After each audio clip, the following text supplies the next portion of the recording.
আজকের এই এপিসোডে রয়েছে এক ভয়ানক পিশাচের ঘটনা। তো রিকোয়েস্ট করব ঘটনাটি শেষ পর্যন্ত দেখার জন্য। ঘটনাটা বরিশালের বাইফল থানার মুদালি গ্রামের। ঘটনাটা 40 বছর আগে আমার এক নিকট আত্মীয়র ঘটনা ও তার কাছ থেকেই শোনা। তার ভাষায় আমার বয়স তখন 22 বছর। আমার বাবার খুবই ডায়রিয়া হয়েছিল। গ্রামের এক কবিরাজকে দেখিয়েছি এবং সে বলে, না, যত তাড়াতাড়ি সম্ভব শহরে নিয়ে যাওয়াই ভালো ডাক্তার দেখাতে। কারণ তখনকার দিনে গ্রামের দিকে কোনো ডাক্তার ছিল না, আর শহর 25 কিমি দূরে। শহরে যেতে হবে নৌকায় করে। যোগাযোগের একমাত্র উপায় ছিল নদীপথ। ভালো রাস্তা তখন ছিল না। বাবাকে নিয়ে যখন রওনা করি তখন বেলা 12টা বাজে। প্রথমে আঁকা বাঁকা ছোট খাল পেরিয়ে বড় নদী ও তার ওই পারে শহরে পৌঁছাতে আরও ঘন্টা আড়াই লেগে গেছে। বিকাল 5টার দিকে বাবা মারা যায়। বাবার লাশটা নিয়ে আমি আবার বাড়ির দিকে রওনা দিই। বড় নদীটা যখন পার করে খালের দিকে নৌকা ঢুকাই তখন দেখতে পাই নৌকা আর চলছে না, কাদায় আটকে গিয়েছে। তখন ভাটা চলছে, জোয়ার আসবে রাত 12টার দিকে। তখন সময়টা আনুমানিক সন্ধ্যা 6:30 হবে। শীতের কাল থাকায় ওই সময় অন্ধকার হয়ে গিয়েছিল চারপাশ।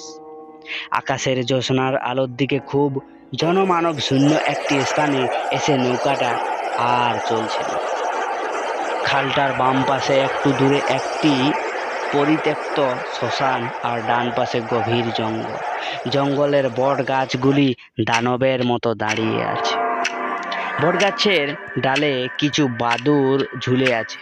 এতটাই নির্জন জায়গা যে কোনো শব্দ হলেই বুকের ভিতরে কেমন যেন করে ওঠে।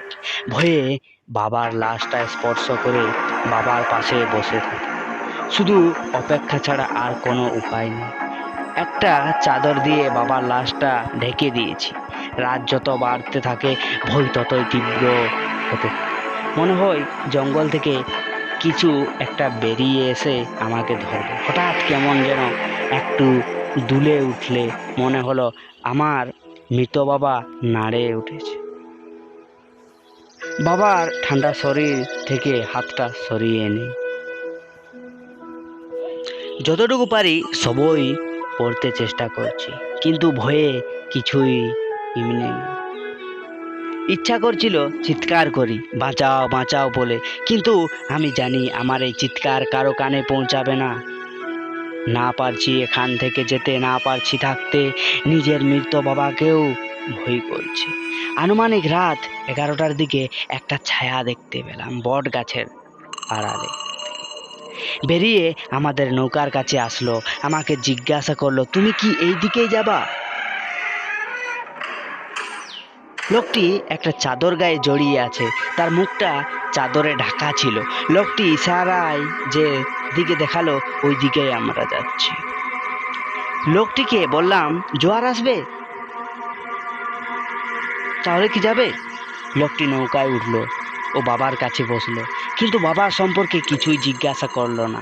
এক দৃষ্টিতে বাবার লাশটার দিকে চেয়েছিল। লোকটার মুখটা আমি তখনও দেখতে পাইনি। এই গহীন জঙ্গলে এত রাতে তার আগমন কারণটা পর্যন্ত জানতে ইচ্ছা করে আগমনে স্বস্তি পেয়েছি। রাত 12টার দিকে জোয়ার আসলে আমি নৌকাটা চালাতে শুরু করি। নৌকা যত সামনের দিকে যাচ্ছে তত একটা গন্ধ নাকে লাগছে।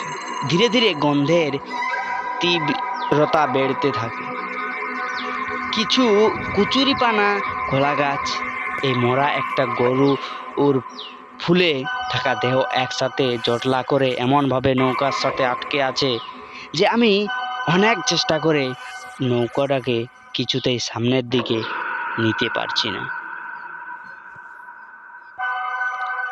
বাধ্য হয়ে আমি নৌকা থেকে পানি তরসি ধরে টানতে থাকলাম। প্রায় 5 মিনিট টানার পর আমি নৌকার কাছে আসি। তখন যা দেখলাম, বুকের ভিতর কেমন যেন উঠলো। দেখি লোকটা বাবার বুকের কাছে বসে বাবার বুকের ভিতর হাত ঢুকিয়ে দিয়ে কলিজাটা বের করে নিয়ে, তখনই আমি কোনো উপায় না দেখে বেটাকে হাতে নিয়ে লোকটার মাথায় আঘাত করি একাধিকবার।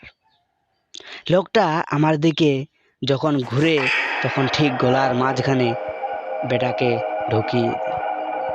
এতে লোকটা পানিতে পড়ে যায়। আমি পানিতে খুব জোরে জোরে বেটাকে আঘাত করি, চিৎকার করি, সাহস থাকলে সামনে আয়। চাঁদের আলোতে লোকটা রক্ত মাখা লোমশ হাতটা দেখিয়েছিলাম। বড় বড় নখ ও কোঠরে ঢোকানো চোখের নীল আভা মনে পড়লে বুকটা শুকিয়ে যায়। দাঁতগুলো লালচে, খুব ছোট ছোট, তীক্ষ্ণ আর ধারালো। আমার চিৎকার শুনে টর্চ লাইট নিয়ে কয়েকজন লোক ছুটে আসে। তাদের সব কিছু খুলে বলি। সব কিছু শুনে তারা বাবার লাশটা দেখে তখনও বাবার বুকে ছপ ছপ রক্তগুলো শুকায়। এই রাতটা ছিল আমার জীবনের সবচেয়ে ভয়ঙ্কর রাত। যে রাতের কথা আমি কখনো ভুলতে পারবো না। এটাই ছিল একটা পিশাচ।